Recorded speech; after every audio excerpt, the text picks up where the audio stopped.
Motor merupakan perusahaan industri manufaktur otomotif yang mengawali sejarahnya pada tahun 1973. Nah, di dalam lingkungan perusahaan ini terdapat berbagai potensi bahaya yang dapat menyebabkan terjadinya kecelakaan kerja.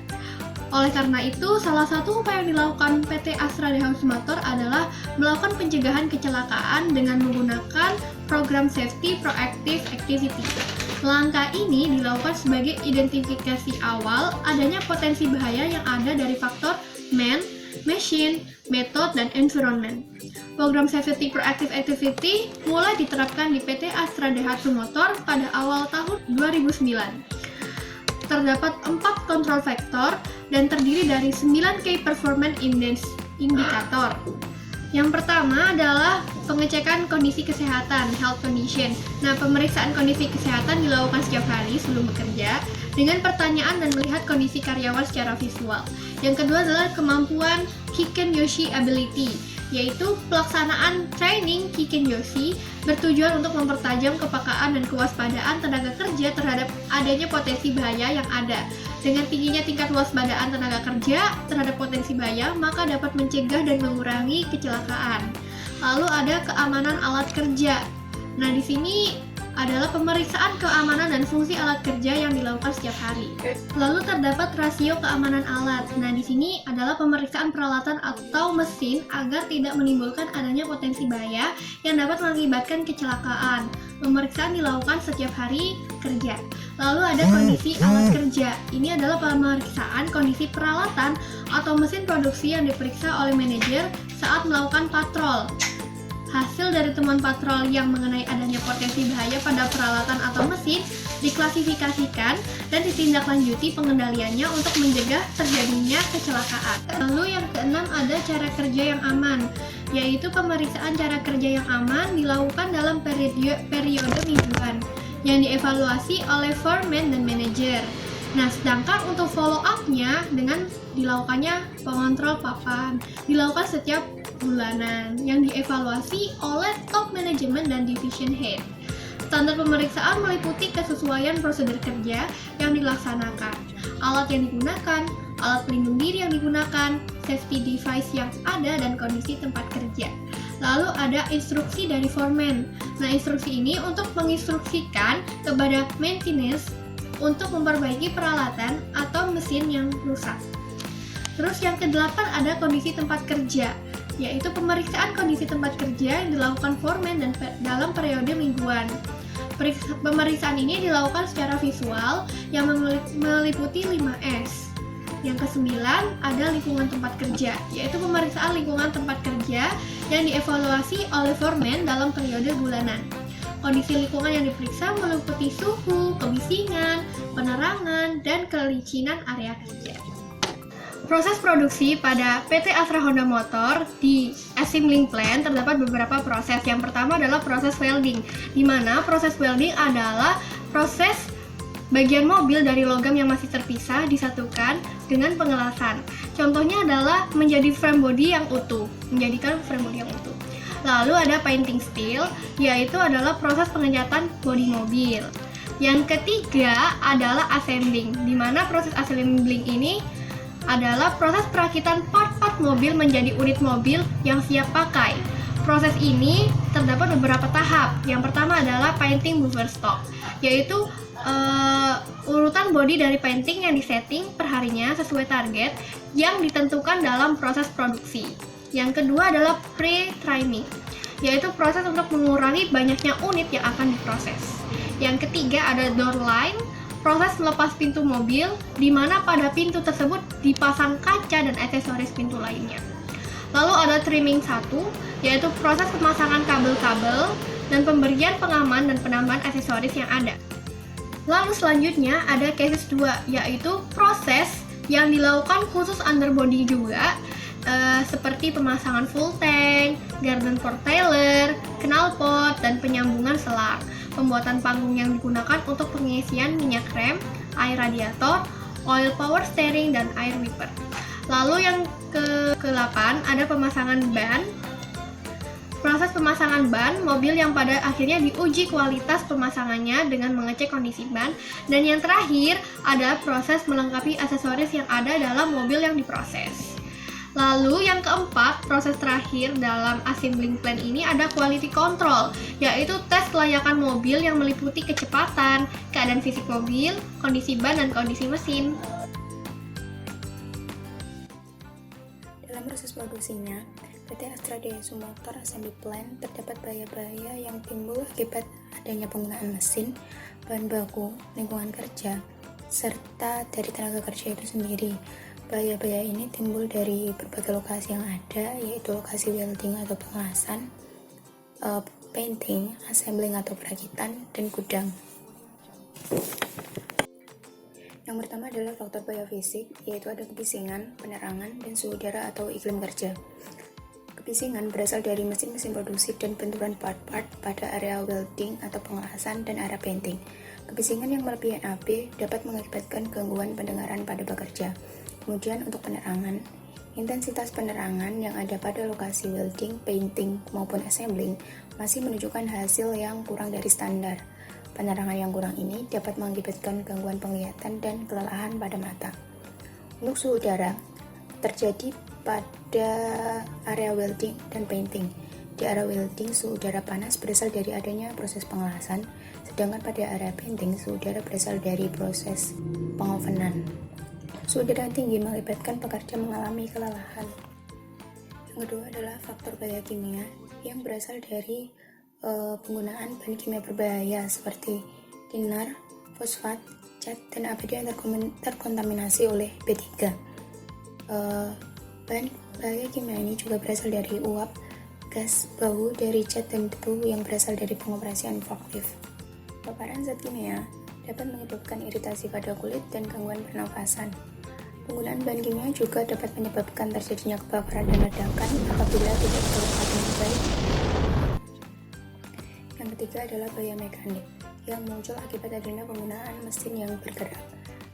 Bahaya yang dapat terjadi antara lain adanya percikan api, tangan terpotong atau terluka, proses produksi terganggu, dan mengakibatkan pekerja terjepit, tertimpa bahan, atau tertabrak. Yang keempat adalah bahaya kinetik yang timbul akibat adanya gerakan seperti aliran air dan tekanan udara. Pada area painting, terdapat pekerjaan pengovenan yang menggunakan tekanan uap dalam pengoperasiannya, sehingga dapat menimbulkan terjadinya ledakan apabila tekanan terlalu tinggi. Selanjutnya adalah bahaya listrik.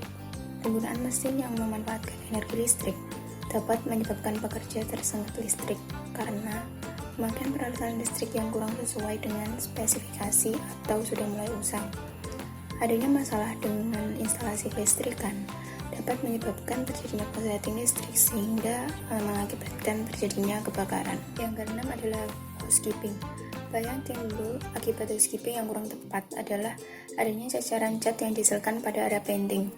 Area sempit pada area welding juga disebabkan karena penataan alat dan mesin yang kurang tepat. Yang ketujuh adalah bahaya fisiologis yang diakibatkan karena posisi kerja serta gerakan kerja yang tidak tepat dan kurang hati-hati sehingga menyebabkan kecelakaan pada pekerja seperti terjatuh. Halo teman-teman, jadi kita membahas tentang penilaian risiko. Pasti penilaian risiko itu, penilaian risiko merupakan proses evaluasi risiko yang diakibatkan adanya bahaya-bahaya dengan memperhatikan kecukupan pengendalian yang dimiliki dan menentukan apakah risiko dapat diterima atau tidak. Untuk kriteria frekuensinya ada 5 level. Level pertama itu sangat jarang, dapat terjadi dalam lebih dari 5 tahun. Level 2 jarang, dapat terjadi dalam 2-5 tahun. Level 3 sedang, dapat terjadi tiap 1-2 tahun. Level 4 sering, dapat terjadi beberapa kali dalam setahun. Level 5 sangat sering, terjadi dalam minggu atau bulan. Kemudian untuk kriteria keparahannya itu kategori sangat ringan. Tidak terdapat cedera atau penyakit, tenaga kerja dapat langsung bekerja kembali. Total kerugian kecelakaan kerja kurang dari 1 juta. Kategori ringan, cedera ringan, tenaga kerja dapat langsung bekerja kembali. Total kerugian kecelakaan kerja antara 1 juta sampai 1,5 juta. Kategori sedang, mendapat P3K atau tindakan medis. Tidak ada hilang jam kerja lebih dari 1 kali 24 jam. Total kerugian kecelakaan kerja antara 1,5 juta sampai 5 juta. Kategori berat memerlukan tindakan medis, lanjut atau rujukan. Cacat sementara, terdapat jam kerja hilang 1 kali 24 jam. Total kerugian kecelakaan kerja antara 5 juta sampai 10 juta. Kategori sangat berat, cacat permanen, kematian, terdapat jam kerja hilang dari 1 kali 24 jam. Total kerugian kecelakaan kerja lebih dari 10 juta rupiah. Jadi kita membahas tentang matriks tingkat resikonya. Akan lebih baik kalau kita buat jadi tabel. Nah, untuk frekuensinya itu kita jadikan baris, kemudian keparahannya kita jadikan kolom. Jadi untuk baris sangat jarang, kemudian kolomnya itu sangat ringan, kita akan mendapatkan tingkat resiko rendah. Kemudian di baris sering dengan keparahan sangat ringan, kita akan mendapatkan tingkat resiko sedang. Di baris sangat sering dan keparahannya ringan, kita akan mendapatkan tingkat resiko tinggi. Kemudian di baris sangat sering dan di keparahan berat ataupun sangat berat, itu kita mendapatkan tingkat resiko ekstrim. Jadi seperti itu teman-teman, biar kita lebih enak menentukan tingkat resikonya. Jadi lebih baik kita jadikan tabel seperti itu. Kita akan menghitung tingkat resiko di PT Astra Daihatsu Motor Assembly Plant Sunter, Jakarta Utara. Nah, saya akan mengambil lokasi painting dengan jenis pekerjaannya electrodisposition. Faktor bahayanya itu housekeeping dan bahayanya itu cat tergenang. Dampaknya akan timbul genangan. Mari kita hitung. Frekuensinya sering, karena ketika painting kita akan berurusan dengan cat, berarti kita akan semakin sering bertemu dengan cat. Kemudian keparahannya itu ringan, karena pekerja masih dapat bekerja kembali, karena timbul genangan dan pasti akan terlihat oleh pekerja karena warnanya sangat mencolok. Jadinya walaupun terpleset pun pekerja masih dapat bekerja kembali. Kita hitung frekuensi dikali keparahannya, mendapatkan sedang. Assembling dengan jenis pekerjaannya itu perakitan dan faktor bahayanya fisiologis. Bahayanya posisi kerja yang tidak tepat, dampaknya pekerja jatuh. Frekuensinya itu sedang.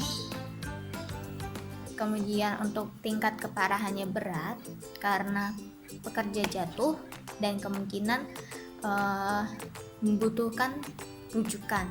Kemudian kita kalikan, frekuensi dikalikan keparahan mendapatkan tingkat resiko tinggi. Lalu kita ambil contoh juga di lokasi welding. Dengan pekerjaannya itu pengelasan. Kemudian faktor bahayanya itu mekanik, sumbernya itu dari percikan api. Kemudian dampaknya itu bisa kebakaran apabila percikan api mengenai barang yang mudah terbakar. Untuk frekuensinya sedang dan keparahannya itu sangat berat karena dapat mengakibatkan kebakaran. Jadi waktu kerja yang hilang lebih dari 1 kali 24 jam. Setelah kita kalikan, sedang dikalikan sangat berat, kita mendapatkan tingkat resiko ekstrim. Seperti itu teman-teman. Semoga kita dapat belajar bersama tentang penilaian resiko. Semoga bermanfaat. Apabila ada salah kata, saya mohon maaf. Terima kasih. Bye-bye. Hai, Assalamualaikum warahmatullahi wabarakatuh. Perkenalkan, nama saya Septiana Diastuti, NIM R02170097, kelompok 2 dari kelas A. Nah, tadi sebelumnya sudah dijelaskan oleh teman saya mengenai analisis resiko yang ada di PT Astra Daihatsu Motor Assembly Plant Sunter, Jakarta Utara. Di sini saya akan menjelaskan mengenai pengendalian risiko tersebut. Pengendalian risiko dimaksudkan untuk meminimalisir risiko bahaya agar tidak menimbulkan angka kerugian yang lebih besar di perusahaan. Langsung saja kita masuk ke risiko bahaya yang pertama, yaitu pada lokasi painting. Pekerjaannya yaitu electrodeposition, faktor bahayanya housekeeping, sumber bahayanya cat tercecer, dampaknya menimbulkan genangan. Frekuensi dari risiko tersebut yaitu sering, keparahannya ringan dengan tingkat risiko sedang. Nah, pengendalian yang sudah ada atau diterapkan oleh PT Astra Daihatsu yaitu penggunaan sarung tangan oleh setiap pekerja. Lalu pengendalian tambahan yang harus dilakukan ada rekayasa engineering dengan membuat saluran khusus untuk cat yang tercecer agar tidak menyebabkan genangan. Lalu kita lanjut ke risiko yang kedua, yaitu pada lokasi assembling atau perakitan. Faktor bahayanya fisiologis, sumber bahayanya posisi kerja tidak tepat. Dampaknya pekerja bisa terjatuh saat melakukan pekerjaan. Nah, frekuensi dari risiko ini yaitu sedang, tingkat keparahannya berat, tingkat risikonya tinggi. Pengendalian yang sudah ada di perusahaan yaitu training K3 terkait posisi kerja yang benar. Pengendalian tambahan yang pertama, rekayasa engineering dengan desain workstation sehingga alat-alat mudah dijangkau oleh pekerja. Pengendalian yang kedua yaitu administratif dengan rotasi pekerjaan dan memberikan istirahat yang teratur pada pekerja. Nah, yang terakhir yaitu terdapat pada proses welding atau pengelasan. Sini faktor bahayanya yaitu faktor bahaya mekanik yang disebabkan oleh percikan api dan dapat menyebabkan dampak kebakaran. Frekuensinya yaitu sedang, memiliki tingkat keparahan sangat berat, tingkat resikonya ekstrim. Nah, untuk pengendalian yang sudah diterapkan yaitu perlakuan terhadap bahan kimia sesuai dengan sifat kimia dan fisiknya. Pengendalian tambahan yang harus dilakukan yaitu yang pertama, rekayasa engineering dengan cara housekeeping yang baik sehingga pada saat proses kerja pengelasan tidak mengenai barang yang mudah terbakar. Nah, pengendalian yang kedua yaitu administratif, adanya instruksi kerja pada proses welding dan work permit atau izin kerja khusus yaitu hot work permit. Lalu pekerja juga wajib menggunakan APD berupa masker, safety shoes, safety gloves, face shield, dan safety helmet. Nah, sekian untuk yang dapat saya sampaikan. Semoga teman-teman dapat memahami. Wassalamualaikum warahmatullahi wabarakatuh. Peraturan perundangan yang mengatur tentang keamanan dan keselamatan di PT Astra Daihatsu Motor. Yang pertama, Undang-Undang Nomor 1 Tahun 1970 tentang Keselamatan Kerja. Yang kedua, Peraturan Pemerintah Nomor 50 Tahun 2012 tentang penerapan sistem manajemen keselamatan dan kesehatan kerja. Yang ketiga, Permenaker Nomor 38 Tahun 2016 tentang K3 pesawat tenaga dan produksi. Yang keempat, Peraturan Pemerintah Nomor 11 Tahun 2014 tentang pengelolaan limbah B3. Yang kelima, Peraturan Menteri Perindustrian Nomor 34 Tahun 2015 tentang industri kendaraan bermotor roda 4 atau lebih dan industri sepeda motor. Yang keenam, Peraturan Menteri Lingkungan Hidup dan Kehutanan Nomor 56 Tahun 2019 tentang baku mutu kebisingan kendaraan bermotor tipe baru dan kendaraan bermotor yang sedang diproduksi kategori M, kategori N, dan kategori L.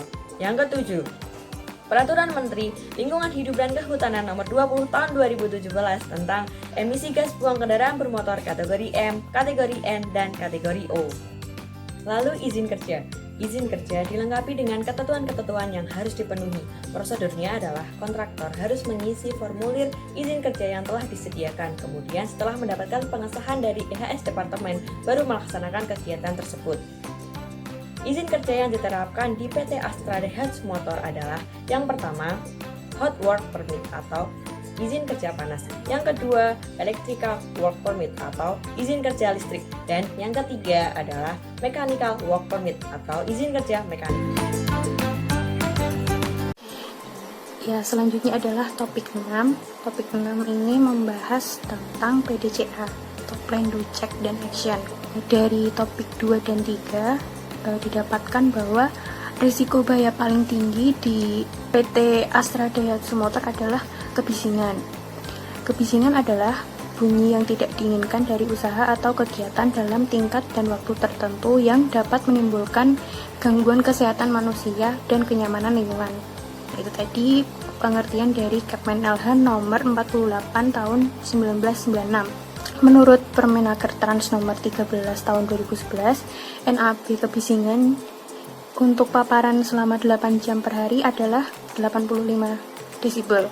Apabila melebihi angka tersebut, maka akan menimbulkan gangguan kesehatan pada pekerja. Gangguan kesehatan yang umumnya terjadi akibat paparan kebisingan yang berlebihan adalah ketulian. Nah, untuk itu perlu dilakukan pengendalian. Nah, di sini kami memilih risiko kebisingan di area welding atau pengelasan. Nah, diketahui di area welding ini tingkat kebisingannya adalah 87 desibel. Nah, itu melebihi NAB yang seharusnya ya. Selanjutnya dilakukan perbaikan dengan metode PDCA. Nah, yang pertama ada plan atau proses perencanaan. Nah, ini yang pertama ada tujuan. Tujuan proses perbaikan kali ini adalah untuk menurunkan tingkat kebisingan dari 87 desibel menjadi 85 desibel. Lalu di sini ada tabel 5W plus 1H untuk perencanaannya. Yang pertama ada penyebab dominan, kebisingan yang melebihi NAB untuk pekerjaan 8 jam per hari. Lalu ide perbaikannya adalah engineering control dengan cara memasang bahan peredam suara pada dinding di area kerja. Y, ukuran keberhasilan dari program perbaikan ini adalah angka tingkat kebisingan turun hingga batas NAB untuk pekerjaan 8 jam per hari, yakni 85 desibel. Lalu how, bagaimana cara penerapannya? Yakni dengan memasang bahan wall mineral setebal 50 mm pada dinding. Program ini dilakukan pada tanggal 1 Juni tahun 2020 di area welding atau pengelasan dengan penanggung jawab tim Sarpras PT Astra Daihatsu Motor. Lalu masuk ke bagian implementasi atau do. Di sini kami juga menggunakan tabel 5W plus 1H untuk penerapannya. Tadi kan pada proses perencanaannya.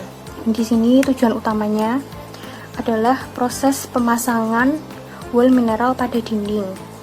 Tadi ide perbaikannya ya. Lalu alasannya tentu saja untuk meredam suara agar tingkat kebisingannya menurun. Lalu siapa yang melaksanakannya? Yakni dari tim Sarpras PT Astra Daihatsu Motor. Tempatnya di area welding atau pengelasan. Tanggalnya 1 Juni 2020. Metodenya memasang wall mineral stop dengan tebal 50 mm pada dinding area kerja welding. Yang ketiga adalah evaluasi aktivitas perbaikan atau cek. Setelah dilakukan pengukuran kebisingan, ternyata didapatkan hasil bahwa rata-rata tingkat kebisingan pada 7 titik pengukuran tadi adalah sebesar 85 desibel. Nah, itu artinya tingkat kebisingan sudah memenuhi NAB untuk paparan selama 8 jam per hari menurut Permenaker Trans nomor 13 tahun 2011. Nah, selain perbaikan dengan cara penambahan wall mineral tadi, masih ada satu pengendalian tambahan, yakni pemakaian APD berupa earplug dan earmuff pada pekerja agar memaksimalkan pengurangan tingkat kebisingan pada pekerja itu sendiri. Yang terakhir adalah tindak lanjut atau action.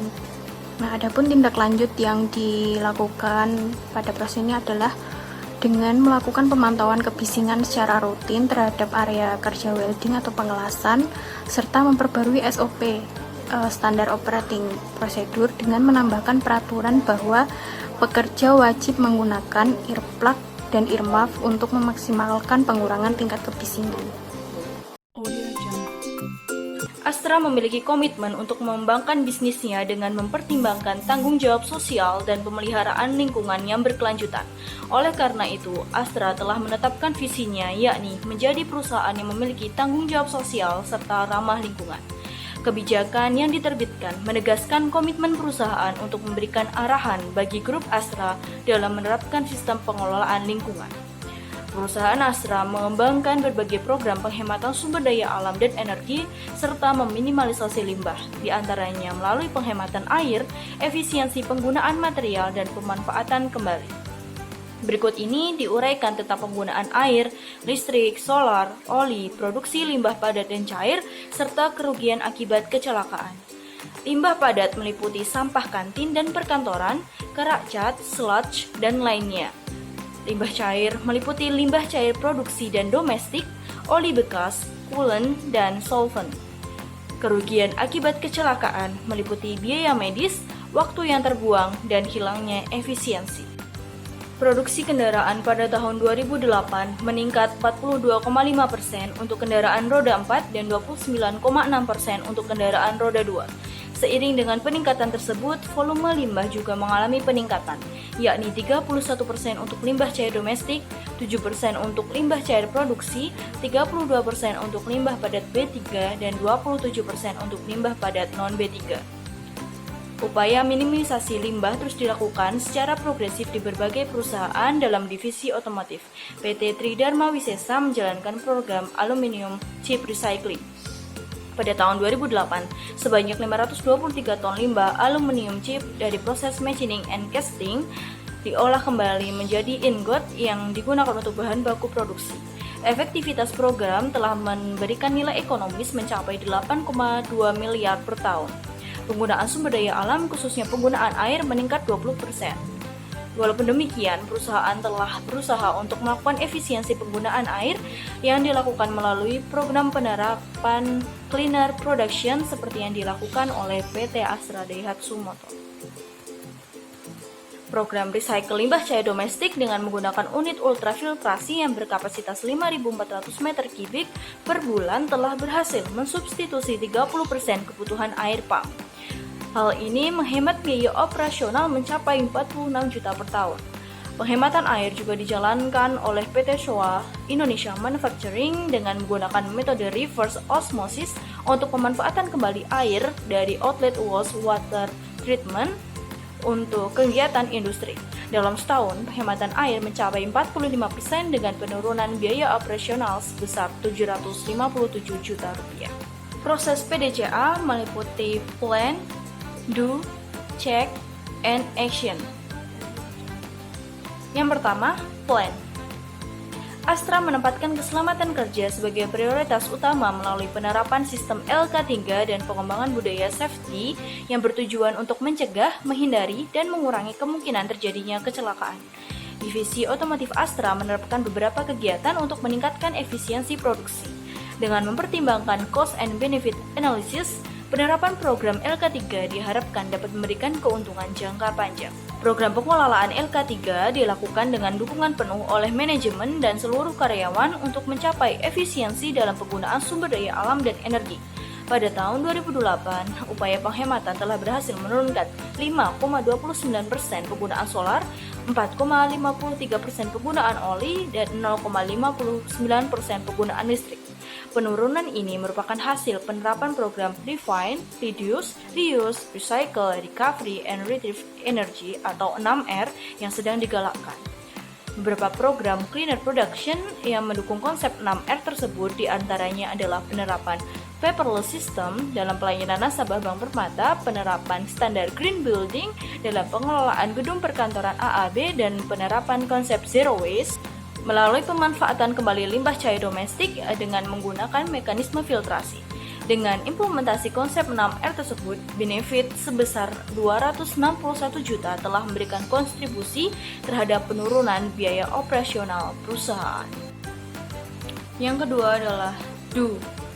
Pengelolaan limbah B3 yang dilakukan meliputi 1. Reduksi sebagai langkah untuk meminimalisasi kuantitas limbah B3. Reduksi limbah B3 yang dilakukan dengan 4 cara, yakni yang pertama, memperbaiki tempat penyimpanan bahan B3 agar dapat 100% memenuhi standar yang ditetapkan serta tidak ada kebocoran dan tidak ada kontaminasi. Yang kedua, mengurangi VOC atau Volatile Organic Compound sebesar 120 liter per hari dengan cara mengoptimalkan dan mengendalikan penggunaan thinner. Yang ketiga, memasang 500 stiker B3 untuk memperbarui sistem pengumpulan limbah. Yang keempat, mengurangi pemakaian fine cleaner pada proses pre-degreasing. Dengan upaya ini diharapkan polutan pada air limbah menjadi berkurang, sehingga mengurangi biaya proses pengolahan air limbah dan mengurangi biaya pengadaan bahan penolong fine cleaner. Yang kedua, untuk sistem DO, yakni adalah in-plant treatment atau pengolahan internal. Pengolahan yang dilakukan di PT Astra Daihatsu Motor adalah dengan menggunakan insinerator. Pengolahan limbah padat B3 sudah memenuhi regulasi yaitu Peraturan Bapedal Nomor 3 Tahun 1995. Insinerator merupakan alat yang berfungsi untuk membakar limbah padat dan bermanfaat untuk mengurangi bahkan menghilangkan kandungan B3 yang terdapat di dalam solid tersebut. Limbah yang dibakar di insinerator adalah sludge atau kerak cat dan filter bekas, majun dan sarung tangan bekas dan limbah dari poliklinik. Insinerator yang digunakan adalah tipe model B380 brand Antech. Spesifikasi insinerator yang digunakan adalah volume chamber 3 meter kubik, kecepatan pembakaran 120 kg per jam, tekanan udara 1,25 kPa, temperatur reaktor pembakaran 850 sampai 900 derajat Celcius, sementara waktu tinggal di dalam insinerator tergantung kondisi limbah. Apabila limbah kering, waktu tinggal antara 15 sampai 30 menit dan untuk limbah basah adalah 1 sampai 3 jam. Insinerator ini menggunakan bahan bakar solar. Yang ketiga adalah pewadahan dan pengumpulan. Teknik operasional untuk pewadahan limbah B3 yang dihasilkan oleh PT Astra Daihatsu Motor dimulai dilakukan oleh masing-masing unit penghasil limbah. Setelah pewadahan selesai, dilanjutkan dengan pengumpulan limbah B3 oleh masing-masing unit penghasil. Pewadahan dan pengumpulan ini bersifat intern. Pengumpulan limbah atau di lokasi unit penghasil limbah menjadi tanggung jawab unit penghasil limbah sebelum diserahkan ke bagian HSE. Yang keempat, penyimpanan sementara. Aspek penyimpanan sementara berdasar regulasi keputusan nomor 1 Bapedal tahun 1995, yakni pengemasan limbah B3 telah sesuai regulasi, tapi ada temuan yang menyatakan bahwa drum ada yang berkarat dan ada yang belum diberikan simbol. Penyimpanan kemasan terdapat ketidaksesuaian dengan regulasi, yaitu penyimpanan telah dialasi dengan palet dan bangunan penyimpanan telah memenuhi persyaratan regulasi. Yang kelima, pelabelan dan simbol limbah B3 di PT Astra Daihatsu Motor telah memenuhi regulasi yang berlaku berdasarkan keputusan nomor 5 Bapedal tahun 1995, tetapi tidak terdapat simbol pada pengangkutan. Yang keenam, pengangkutan. Limbah B3 yang dihasilkan oleh PT Astra Daihatsu Motor dikelola secara intern dan pihak ketiga. Hal ini menyebabkan terjadi kegiatan pengangkutan yang meliputi pengangkutan intern dari unit penghasil ke tempat penampungan sementara limbah B3 di lingkungan perusahaan. Selain itu juga pengangkutan dari tempat atau gudang penyimpanan sementara limbah B3 PT Astra Daihatsu Motor ke tempat pengolahan dan pemanfaatan ke pihak ketiga yang telah memiliki aspek legalitas dari KLH. Dalam pengangkutan intern yang perlu diperhatikan adalah dokumen limbah berupa surat tanda terima limbah. Dalam pengangkutan ekstern digunakan manifest limbah B3 yang terdapat 7 lembar. Keberadaan dan pelaksanaan manifest limbah B3 telah sesuai dengan regulasi, yakni Keputusan Nomor 2 Bapedal tahun 1995. Yang ketujuh, outplant treatment. Dalam pengelolaan limbah B3 terdapat suatu konsep yang diadopsi dari RCRA dari USA, yaitu konsep cradle to grave yang berisi identifikasi limbah B3, persyaratan mulai dari sumber, penyimpanan, transportasi, pengolahan, dan penyingkiran atau pemusnahan limbah B3. Konsep ini merupakan upaya sistematis agar seluruh rangkaian dalam setiap teknik operasional pengelolaan limbah B3 berjalan sesuai rencana, dan kunci keberhasilan adalah monitoring, pendataan, dan evaluasi yang terus-menerus. Menurut Peraturan Pemerintah atau PP Nomor 18 Tahun 1999, bahwa bila suatu badan usaha penghasil limbah B3 belum mampu dan memenuhi klasifikasi sebagai pengolah limbah B3, maka harus diserahkan pada pihak lain yang telah bersertifikasi oleh pemerintah sebagai pengolah dan pemusnah limbah B3. Untuk menaati regulasi dari pemerintah dan mengatasi dampak negatif dari permasalahan lingkungan yang bisa muncul, maka PT Astra Daihatsu Motor sebagai perusahaan yang memegang sertifikat ISO 14001 untuk pengelolaan limbah pada tahun 2000 menunjuk PT Prasada Pamunah Limbah Industri di Cilengsi Bogor sebagai pihak pengolah juga pemusnah limbah B3. Yang ketiga adalah cek, yakni dalam PP nomor 18 tahun 1999 disebutkan bahwa setiap badan usaha yang melakukan kegiatan pengolahan limbah wajib memiliki izin dari kepala instansi yang bertanggung jawab. Sebelum praktek pengelolaan limbah B3 yang dihasilkannya, PT Astra Daihatsu Motor telah proses permohonan izin pengelolaan limbah B3 kepada KLH. Izin yang diterbitkan oleh KLH untuk PT Astra Daihatsu Motor yaitu izin penyimpanan sementara dan izin pengoperasian insinerator. Pihak ketiga yang menawarkan jasa untuk mengolah atau memanfaatkan limbah B3 harus memenuhi syarat secara teknis dan ekonomis sesuai dengan regulasi yang ada di Indonesia. Aspek perizinan dalam pengelolaan limbah B3 oleh PT Astra Daihatsu Motor telah dipenuhi secara hukum. Tahap pengawasan pengelolaan limbah B3 PT Astra Daihatsu Motor dilakukan oleh dua pihak, yaitu pihak intern perusahaan dan pihak pemerintah melalui instansi terkait. Pengawasan intern perusahaan dilakukan oleh Departemen HSE untuk mengawasi pelaksanaan pengelolaan limbah B3 dan dampak lingkungan yang mungkin timbul dari kegiatan pengelolaan limbah B3 tersebut. Pengawasan yang dilakukan pemerintah dipercayakan kepada Kementerian Lingkungan Hidup atau KLH. Dalam pelaksanaan kegiatan pengawasannya, KLH melimpahkan kepada instansi yang bertanggung jawab, yakni BPLH Kabupaten setempat. Limbah yang dihasilkan PT Astra Daihatsu Motor diupayakan untuk semaksimal mungkin dimanfaatkan.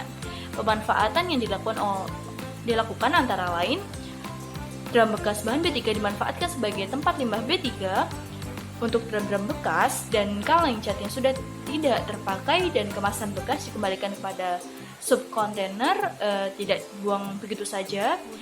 Dan recycle thinner dengan cara mendidihkan thinner yang menghasilkan uap yang dapat digunakan kembali menjadi thinner. Selanjutnya adalah egg.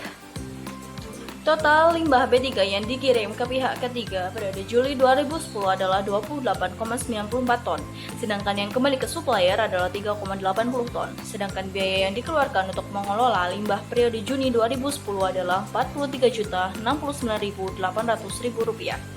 Dengan adanya sistem pengelolaan limbah yang baik, maka selain ikut menjaga lingkungan, PT Astra Daihatsu Motor juga memperoleh keuntungan, yaitu dapat memanfaatkan kembali apa yang tidak bermanfaat sehingga dapat mengurangi biaya produksi. Selain itu, dengan adanya pengelolaan ini, jumlah biaya yang dikeluarkan menjadi lebih rendah karena adanya in-plant treatment di dalam perusahaan. Pemasangan label dan simbol sebaiknya dilakukan pemeriksaan rutin agar tetap berada pada kondisi yang semestinya. Dalam penyimpanan kemasan limbah B3 dalam TPS, hendaknya diberikan ruang antar dinding dengan jarak minimal 100 cm dan lebih meningkatkan dan memaksimalkan efisiensi kinerja insinerator yang belum optimal dengan melakukan pemeliharaan dan perawatan sehingga umur pakai insinerator dapat berlangsung lama.